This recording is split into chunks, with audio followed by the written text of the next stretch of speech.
All right, good afternoon, everybody.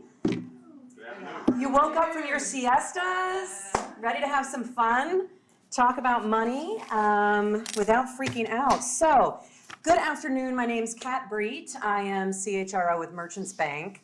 Unlike many of you, I'm just 2.5 years into banking. I used to sell consulting services to banks and credit unions. So I'm not new to the world, but I'm new to the inside.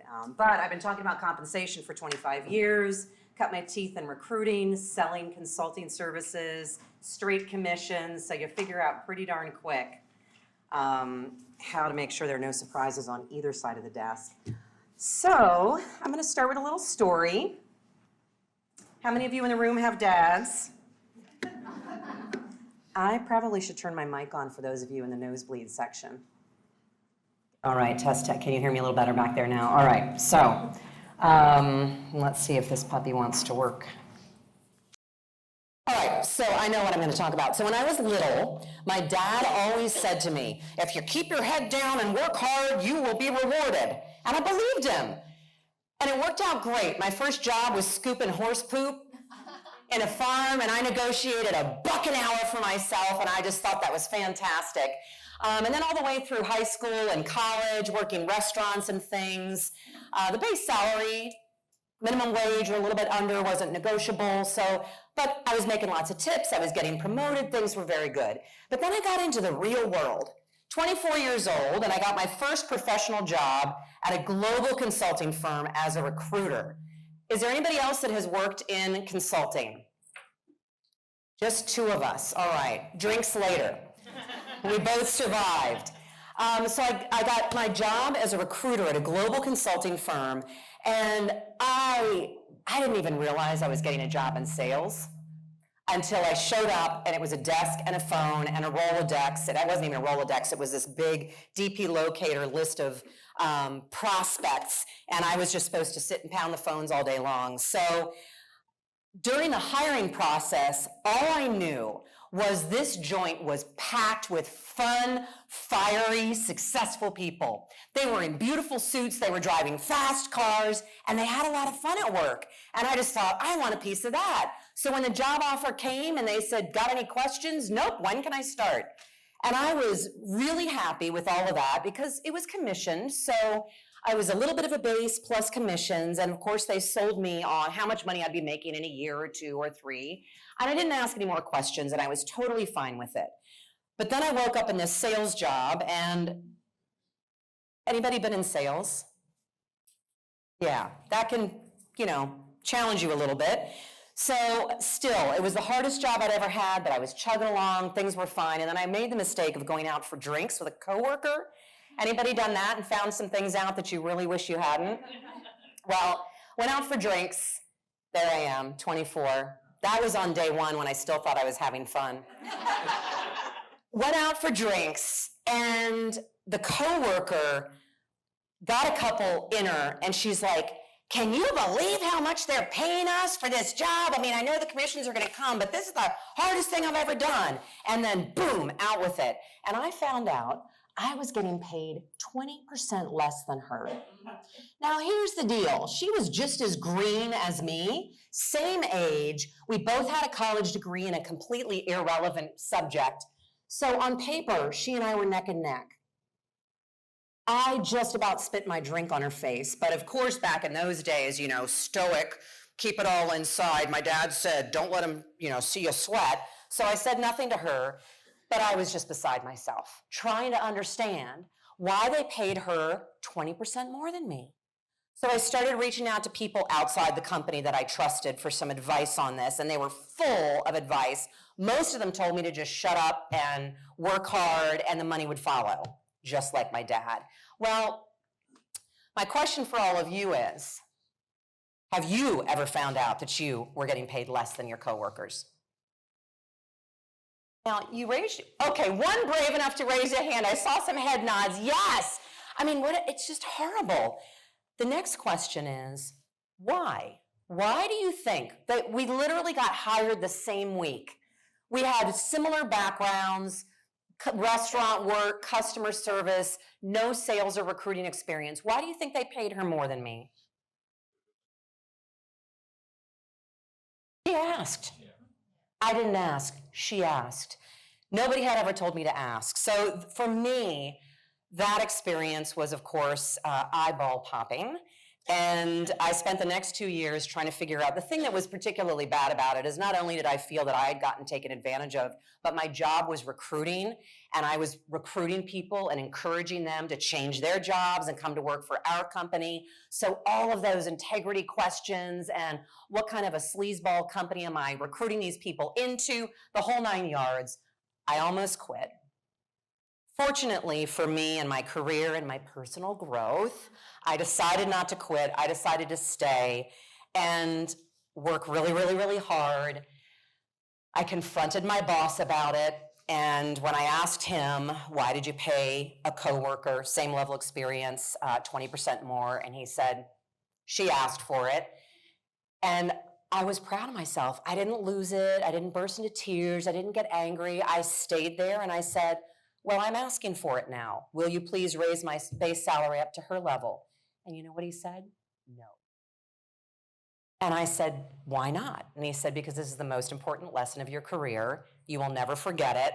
And trust me, the commissions will come and you won't even care about your base salary. Easy for him to say. I was driving a rust bucket and paying off my college loans in any case. But I did stick it out and it paid off, and I put my head down, and there's good news. All of us, everybody we work with, everybody in the world, we all can learn how to negotiate. So there I am 2 years later. Not only had I not gotten fired, I'd figured out how to make enough calls and actually recruit. I got promoted to director of recruiting, and when they went to offer me this promotion and they slid the offer letter across the table, I took a look at it and I said, well, thank you very much. Excited about the opportunity. Not too happy about that salary though. Tell you what, I'm gonna sleep on it. And I came back and I asked for, they wanted to take me from a base of 20 to 60, and I said, I'd like a base of 80. I didn't breathe. He gave it to me. And then I was with compensation and commissions and all of that stuff. Just 2 years later, age of 26, I'd been able to break the 6 figures. So it changed my life. I paid off my college debt. I was able to buy a house. So not only did I become a better recruiter and did I understand what it feels like on the candidate side of the desk, all of that stuff, it was life-changing for me. So once I kind of got to the other side, I became a little obsessed with teaching other people how to negotiate effectively on both sides of the desk. And so I'm excited to talk to you. That's now 25 years later, and I'm really excited to talk to you today about how to talk about compensation without freaking out.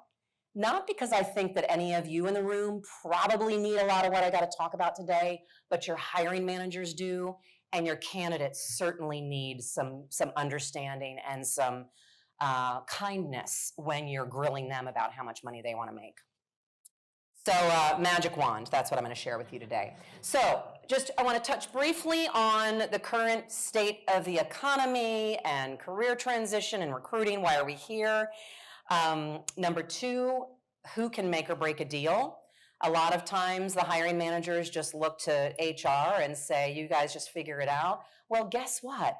I can definitely figure it out and close the deal, but you're going to have to live with this person for the next, hopefully, 5 or 10 years. And if they're unhappy, you're going to inherit that issue. So how about we work on this one together? So who can make or break a deal? There is a better way to talk about comp without freaking out, and then we'll talk a little bit about my little 4-step process on how to do that. And then we're going to wrap it up with a little talk about what you can do to negotiate more for yourself. Christy alluded to that a little bit during her talk, that HR professionals very often fall below market. We're so busy taking care of everybody around us, we don't take care of ourselves, so we'll spend a little bit of time on that. So money.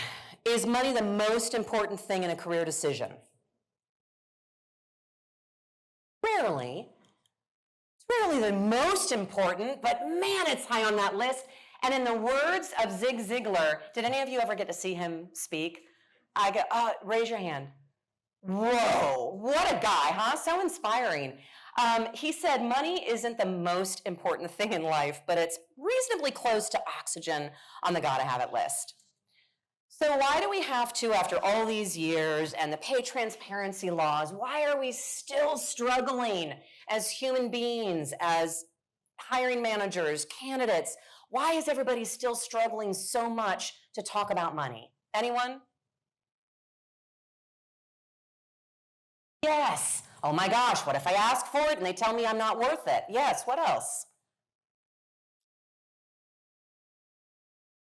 Yes.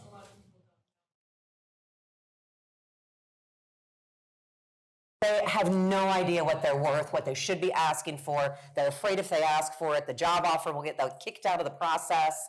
Yes, so fear, lack of awareness, lack of education. What else?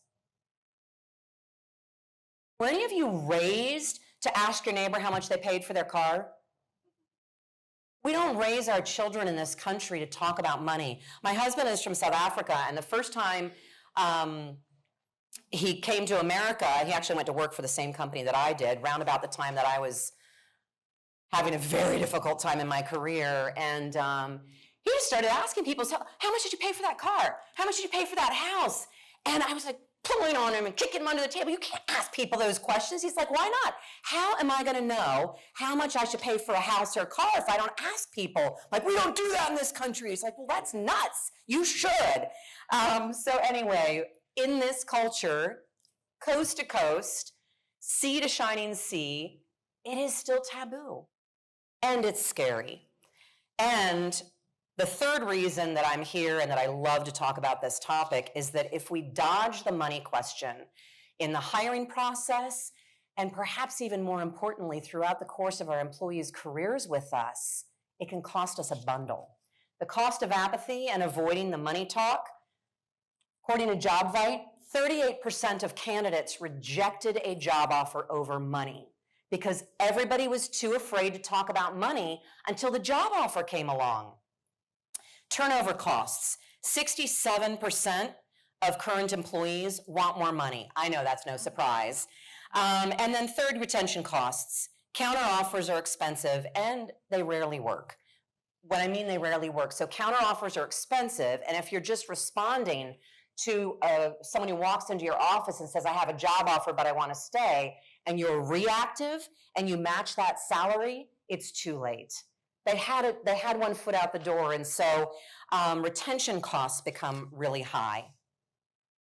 Christy talked about this. We all know pay transparency laws. That is putting pressure on us to get our house in tighter order around compensation and not just make sure that we're where we need to be, but have any of you noticed that candidates are starting to come in much more well-educated?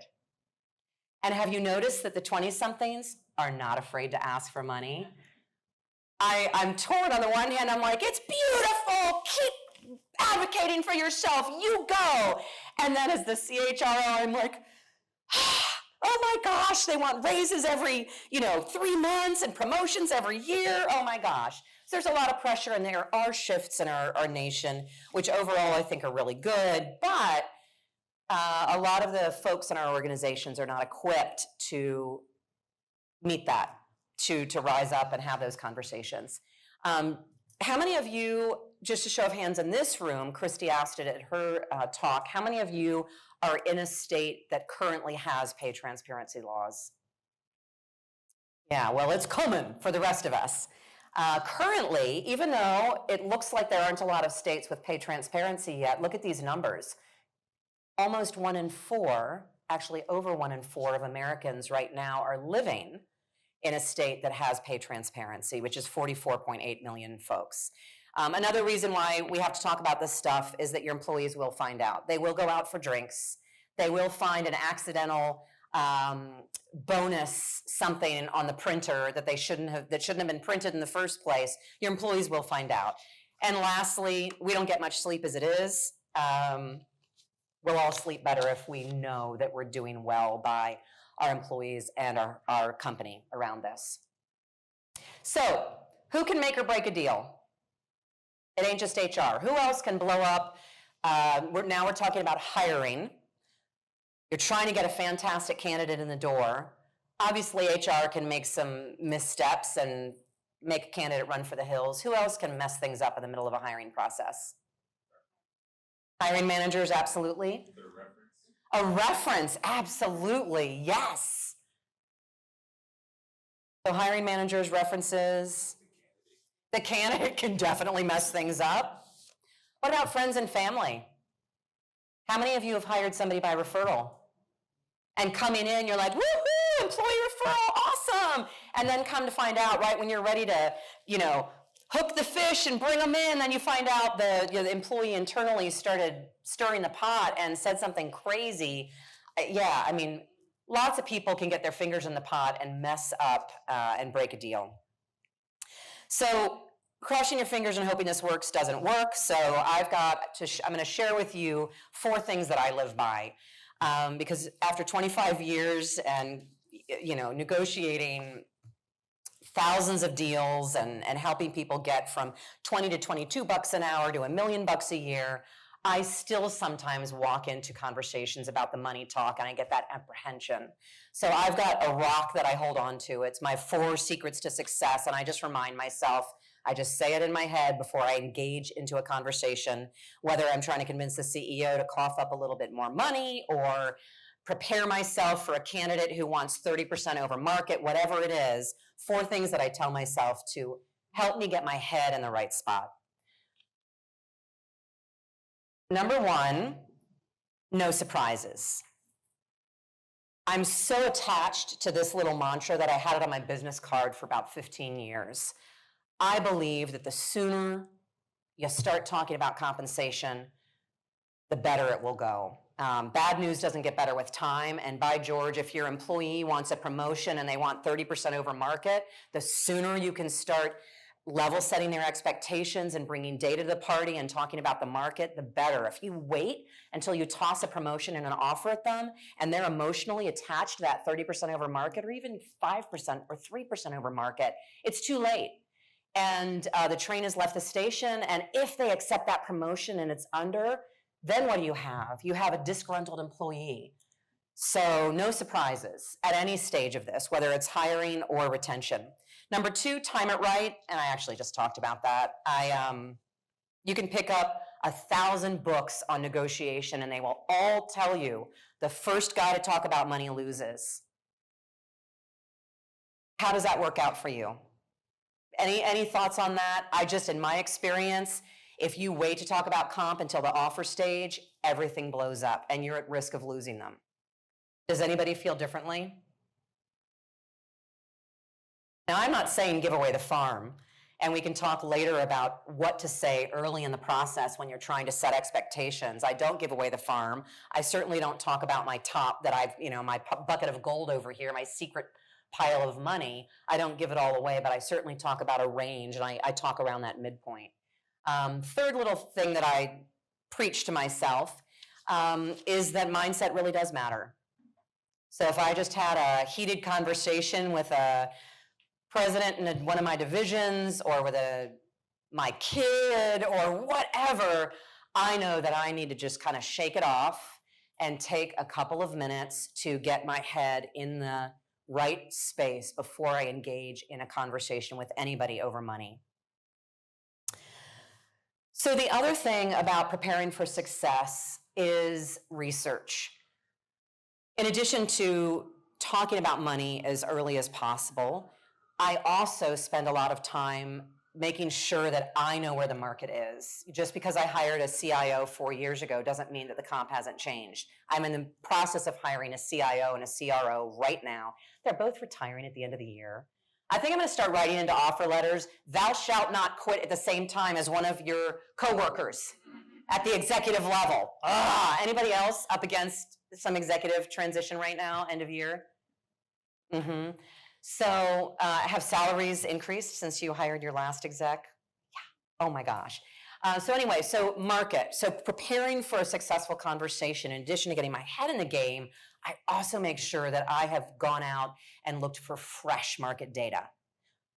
And that's one of the reasons I love BalancedComp so much, is they are, in my opinion, the freshest, most relevant market data. And it's because they have so many banks and credit unions living in their platform. So they have real-time market insight versus salary surveys that are usually 12 to 24 months old. So market data, and then motivators. I also make sure I go into every conversation with a clear idea of the top 3 motivators on both sides of the desk. And if I don't know what those are, then it's my job in that conversation to figure out what those are. And we're going to talk a little bit more about that. So where do you guys go for your market rates? BalancedComp, anybody using BalancedComp? Wonderful. Where else do you go? Google. So, yeah. No, seriously. Well, I start there because when I do Google, then I got, oh, yep, go, Indeed, Glassdoor, yep, OccupationNet. Absolutely. When I've got hiring managers, especially, we're not paying our people enough. And I was like, okay, hey, hang on. Let me turn my little screen around. You know, I'm going to go do my formal research with like the really good data. But let's just do a quick little search here. Yeah. Our candidates are certainly doing that. So the web, OccupationNet. Is anybody familiar with OccupationNet? Write that down, OccupationNet. This is, it's aged, it's probably 2 years old, but the Department of Labor, I mean, they know exactly how much money we all make, right? Because they're taking taxes from us every year. They know how much money we're making. They know what our job title is. They know what company we're in. They've got billions of pieces of data. And the Department of Labor has taken all of that compensation data and flipped it on its head and put it in a system called OccupationNet. And there you can go and put in credit analyst, credit union, and it will tell you pay grade, job title, required skills and experience, education. It's a brilliant research tool. Where else do you guys go? Yes, salary surveys. There's a reason we spend money on those. It's good data. It's good data. Even if it's a little aged, it's certainly better than the guessing game. What about motivators? How do you find out the motivators of your candidates and or your employees when it comes to compensation?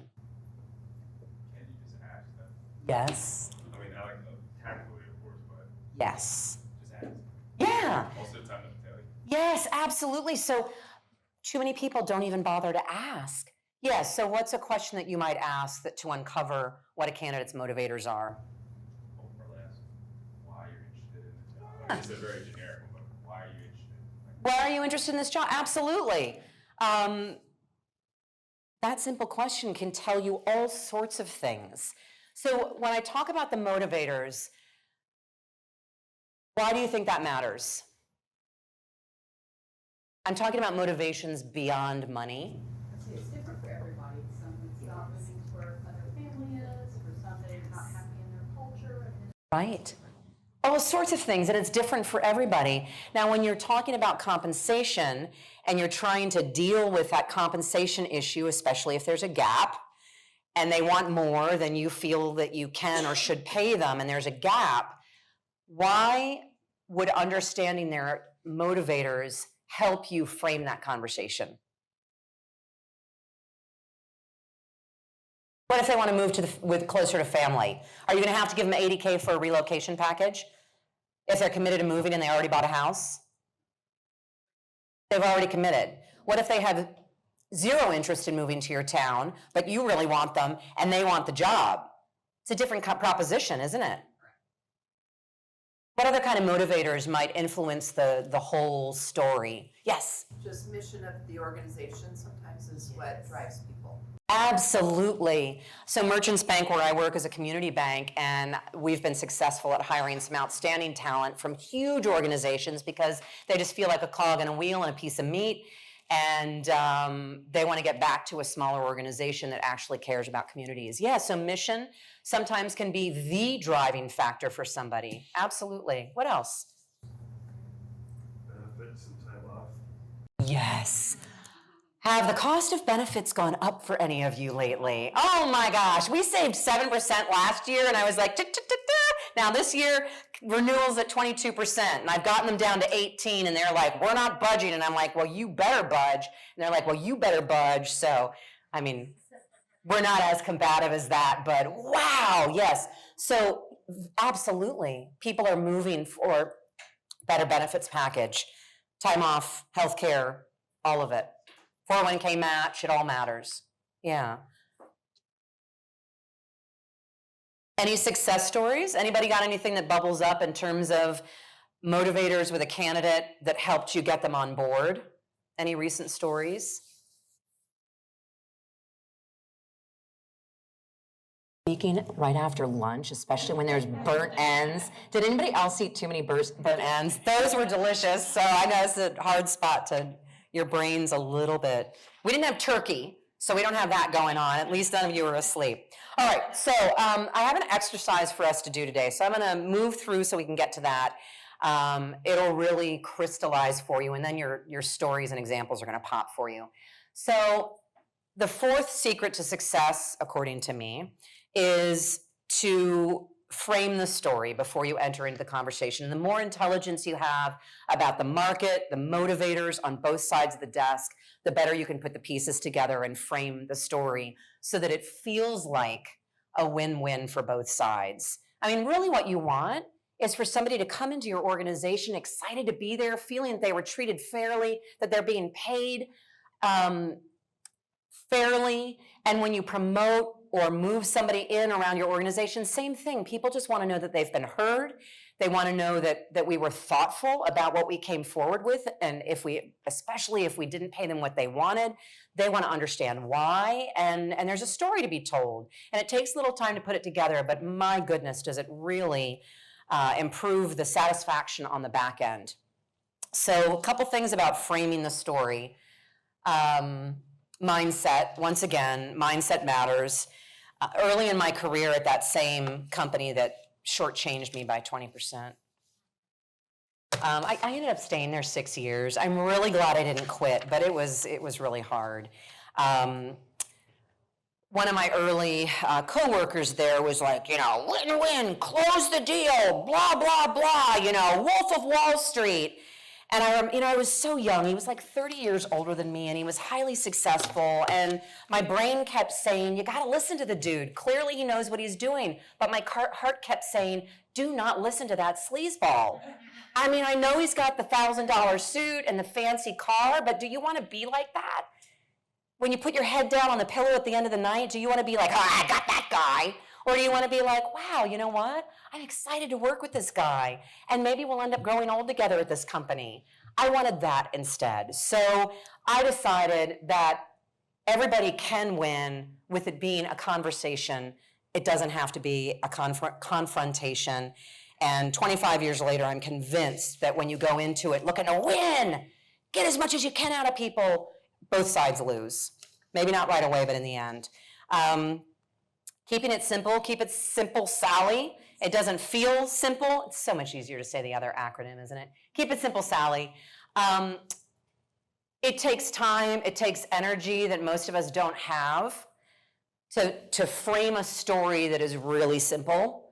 It takes time to unpack, to uncover, and then put it all together into 3 bullet points.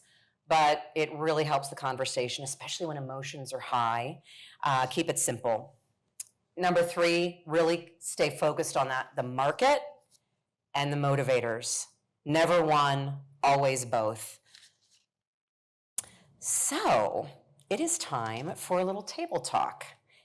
And the question is, I'm going to frame up the exercise, the discussion for you to have with your neighbor.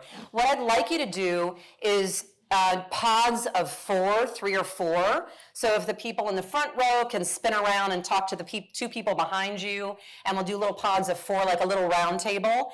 And I'm going to give you, before you turn around though, I'm going to give you a little story, and then I've got a worksheet that I'd like you to work through as a team and figure out what should Jennifer do and what should Ken do. So here's the situation. Jennifer is an incredibly talented interior designer. And she spent 20 years working at countertop, like stone companies, going into homes and going into hotels, doing interior design. She's very talented, and she's got 20 years of experience, and she absolutely loves that work. In her personal life, she recently, she got a divorce, I think 5 or 6 years ago, and her children are about to fly the coop, leave the house, and she's about to lose child support.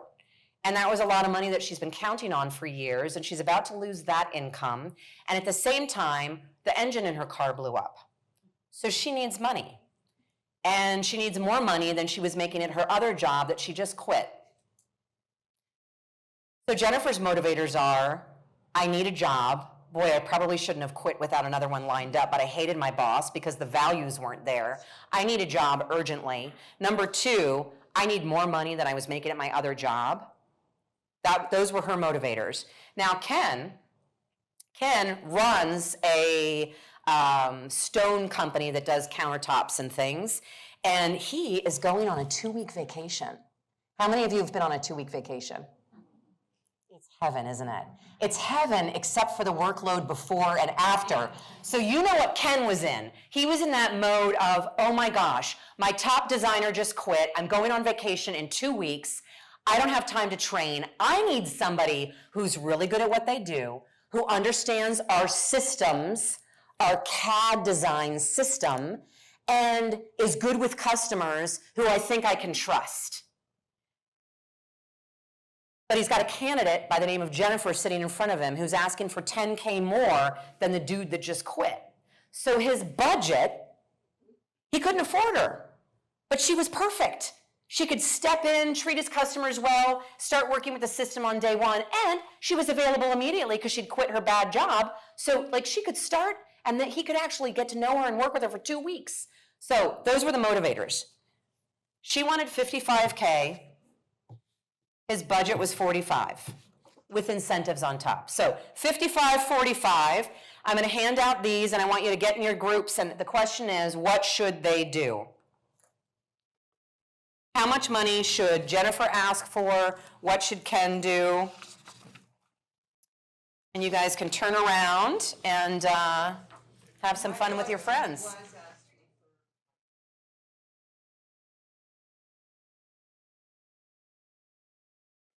We're going to bring it back together. Oh, they're on to something here. Oh, I'm interrupting it. That always happens. Do you want to share? Oh, let me give you the mic. Genius. All right, what'd they come up with? It's not even my idea. No, it's okay, go ahead.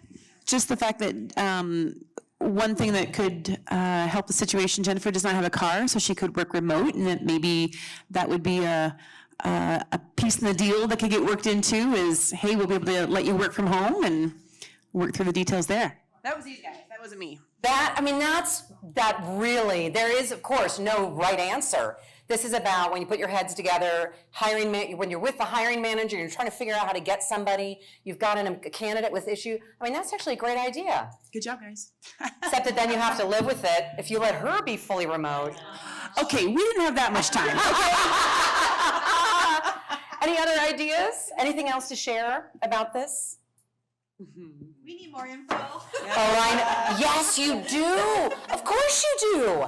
That's another reason. This is really just a conversation piece. I just want to get your light bulbs going off, and I gave you all a copy so you can take it home, introduce it to your hiring managers, especially the ones that are green and they're brand new at hiring, and they just have no clue how to hire top talent, and that you could use this as a tool to help them understand both sides of the desk. So other ideas that your groups were talking about?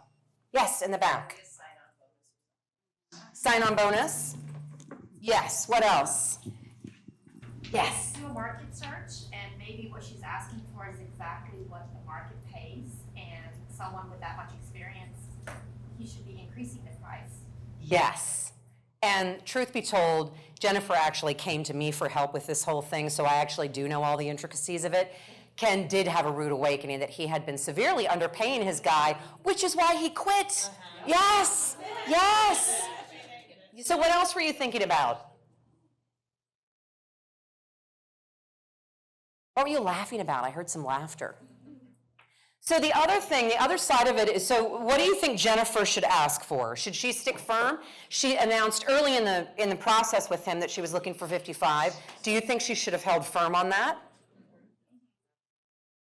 After I taught her how to go and do market research and benchmark, she found out she wasn't asking for too much. yes, she should hold firm, understanding that she might not get the offer. So she had to do that little thing there. What was the other thing about that? Oh, she also wanted to go into the conversation and tell him that she needed an engine for her car and her child support was ending. Do you think that would have been good for her?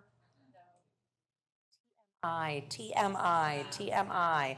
Yeah, so I have another exercise that is not in my presentation, but I came up with it, and I want to talk about it because I've been focused so far on hiring, but I actually run into more compensation issues trying to keep top talent, people coming wanting more money, especially the last few years. So another scenario for you, and we'll just talk as a large group about it. Your controller comes to you, and she wants a raise mid-year.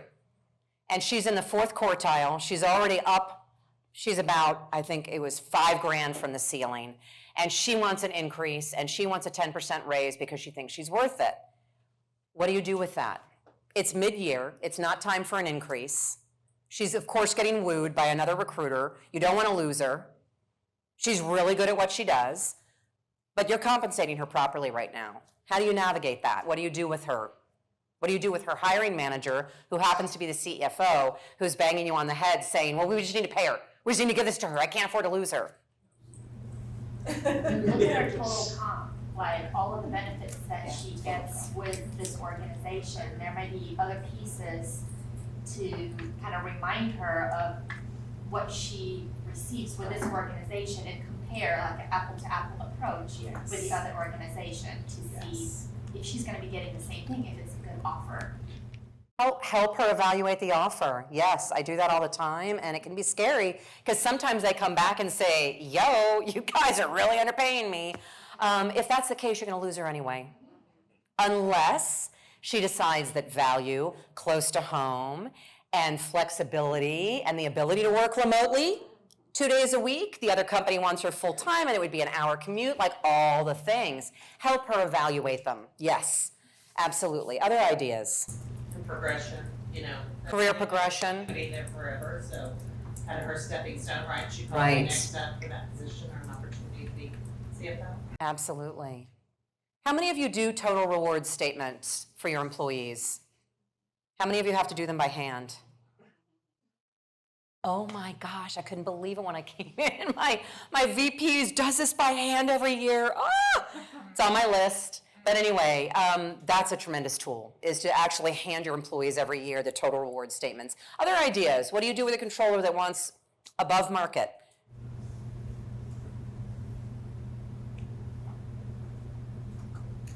Justify, see if there's justification. There might be. Yeah, there might be. Absolutely. All right, so let's see here.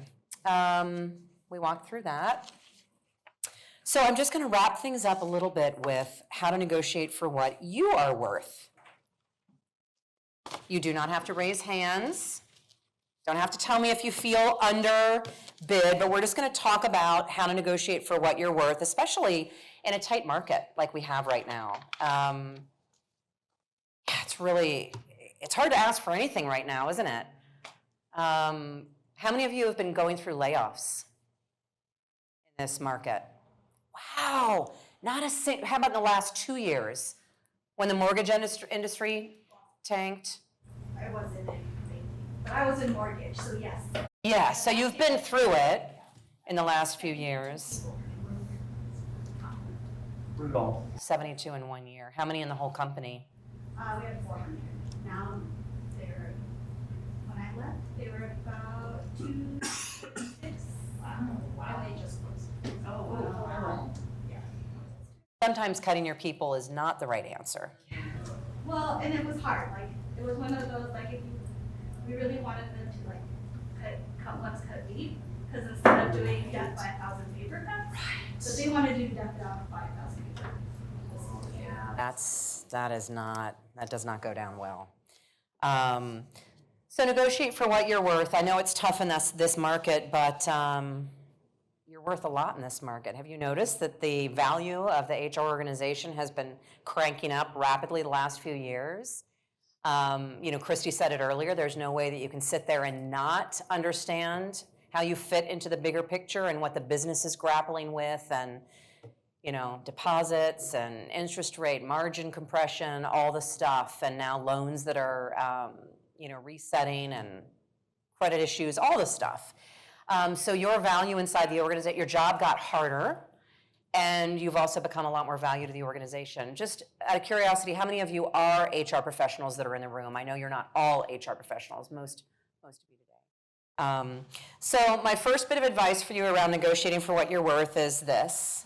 If at first you do succeed, try not to look astonished. So if your best friend came to you and wanted to ask for an increase that was above what the company was planning on, wanted to ask for more than what the boss was offering, what would you say to your best friend? How would you advise your friend?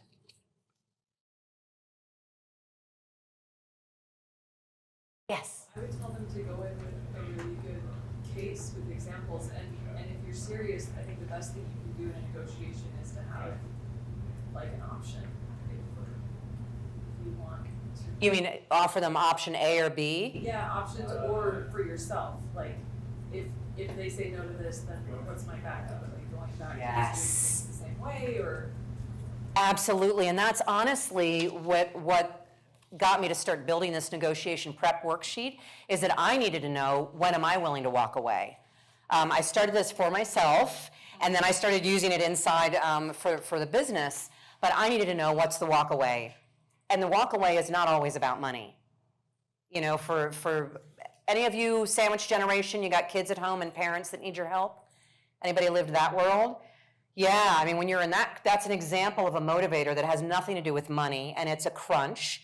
And I needed to be able, at the drop of a hat, take my mom or dad to the hospital or whatever, pick my sick kids up from school, all of the above. And I was working 60 hours a week at a company that didn't offer a lick of flexibility. So that became for me a showstopper. But a few years later, that wasn't an issue for me. So yeah, so you need to know what what you want and what you need. Yes. Should you have more than one option for them? I want $750,000 and I want to work fully remote from Tahiti. Either or. What are some options that you could have for yourself in mind? Say a little more about what you're thinking about that. Me? I think I was thinking more about the walkaway, but if you're presenting them with options, it could be on timing of compensation, it could be like criteria, how it's structured. I think a lot of times, in my experience, employees are looking kind of near-term, immediate, like base pay, and that's it. Yeah, and sometimes there's other things that you can ask for. Very few of our employees have ever been taught how to do career planning. Colleges say they do a good job of it, but did any of you work for a college that actually did a good job of career planning? No. So they don't even know how to even think beyond the base pay. Many of them.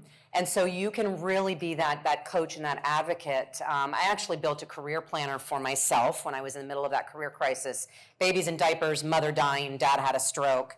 And I knew I needed to change, but I loved the company. I loved my job. I didn't really want to quit. And I was so wrapped up emotionally in wanting to be family and career, I just couldn't even see straight. So I built a little tool for myself, a priority scorecard, and wrote down the top 10 things that mattered in my life and career at that stage in order of importance. And only then was I able to put my emotions to the side and look objectively at stay where I am, negotiate for more flexibility at work, or quit and start my own business. And I ended up choosing door number 3. It was the best decision I could have made. But the magic is, because I set my emotions aside and I was able to get really clear on what my priorities were and compare the opportunities against my priorities, 6 months later, when I was having a hard time in my business and I was saying, "What, are you crazy? What were you thinking?" I'd go back to my priority scorecard and say, "Oh yeah, that's why I'm doing this." Sort of like a total rewards statement. It reminds me every time I drag that out why I did what I did and why I'm committed to the path. And so I do that with our employees. Give them the career planner and really help them think through this stuff. Other thoughts on this? So you need to know what what you want and why. Somebody talked about building a business case. So what might your business case be? If you were to go sit down with a CEO or the board and say, I want more money, what would a good, solid, simple business case look like or sound like?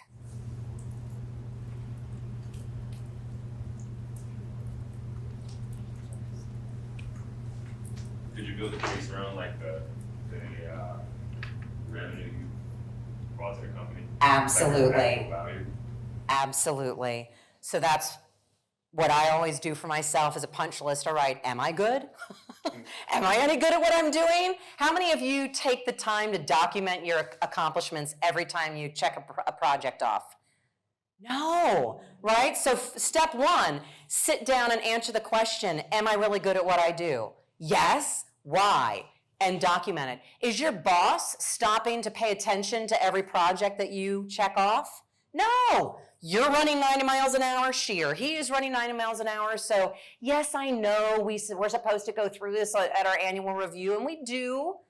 But do you guys do a really thorough job of documenting how awesome you are at your own annual review? Or are you too busy focused on your team and taking care of them?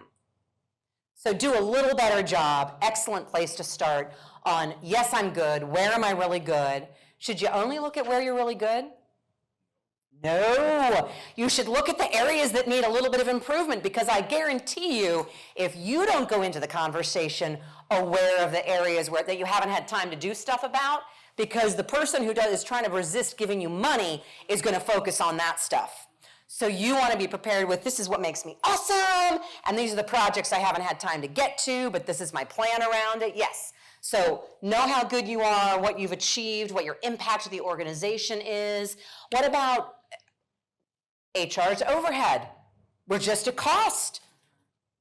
Is there any value to the organization? We just cost a bunch of money. Healthcare, benefits, salaries. How can you demonstrate your value to the organization in dollar signs?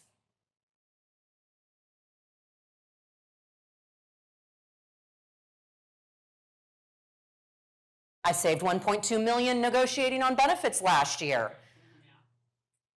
I put it on my LinkedIn profile. I talked about it at every board meeting. Now I'm staring down the barrel of an 18% increase. I'm reminding them that last year I negotiated 7% savings. Yeah, so 7% savings, $1.2 million. That's something worth documenting, reminding our employees, our managers, our board of directors. So benefits cost, if you're able to save and negotiate. So this year, I'm not going to be able to save us 7% on our costs year over year, but I am negotiating down from 22 to 18, and I'm still working on it. So where else can you save the company money or make them money? This is a bad way to say this, like streamlining workflows that save time. It's not it's an excellent thing. You're talking about productivity, efficiency, and it's hard to quantify, but I'll tell you how I did it. Have you done it? Is something that comes to mind of where you've been able to quantify? Maybe not so much at this current job, but in previous roles, like with like training methods and documentation, it's helped streamline workflows, and people are not taking less time scrambling for things and how to learn and use resources, so stuff like that.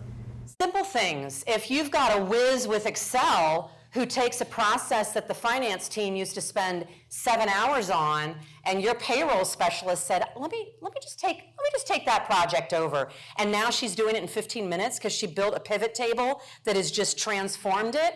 I made her sit down and calculate 7 hours a month versus 15, how much that finance person's salary is per hour, and we calculated out the savings that she was able to demonstrate to the organization just by streamlining the process.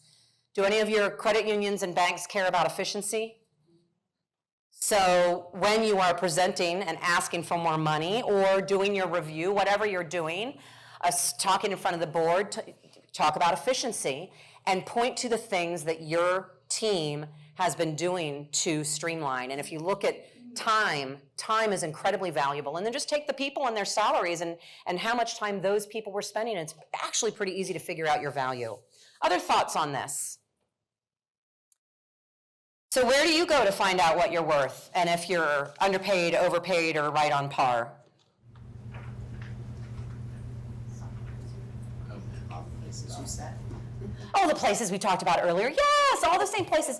Is there anywhere else that you can go besides salary surveys and balanced comp, of course, which is so much more than just a survey? Where else can you go to find out if you're getting paid what you're worth? Occupation Net, yes! What about offline? Colleagues. Colleagues? Do you dare to talk about compensation with other HR professionals at the FinComp conference? Yes! We have to. We have to talk to each other about every benefits. That is why I go to conferences, so that I can build a safe network of people outside of my market that I can talk to about these tough things, so that I can make sure I'm not crazy. All of my actions and plans are based in reality. Absolutely. Talk to people. Talk to people you know and respect. Ask them what they're seeing in the market. What about recruiters? Do any of you talk to recruiters on a regular basis? If you're using them to hire people in your company, but do you talk to recruiters that specialize in the HR profession? That is a career advancement move for you, is to start connecting with recruiters that are in that space. Your company might, hopefully, it's just going to continue to stay in business and grow. But what if your company gets sold and all of a sudden you're staring at a merger and acquisition and you realize that your job is on the chopping block? Are you ready? Are you ready? I'm not here to scare you, but that's the world that we're in, right? Comments, questions, anything else you want to talk about before I wrap up and send you off onto your merry way? I would absolutely love to connect with each of you on LinkedIn at minimum, and if you're interested in chatting about, I love talking about money and really anything else around HR. So I'm not new to compensation, but I'm new to a lot of stuff in HR, and I need support as well. So anyway, if you want to connect, that's where you can find me. Any questions, comments before we wrap up and I tell you what's next at FinComp? I am refusing the after lunch slot next time. I'm kidding. Or I'm bringing coffee and pouring it all the way around. No, I'm kidding. No, you guys have actually been very engaged. I really appreciate it. Thank you very much.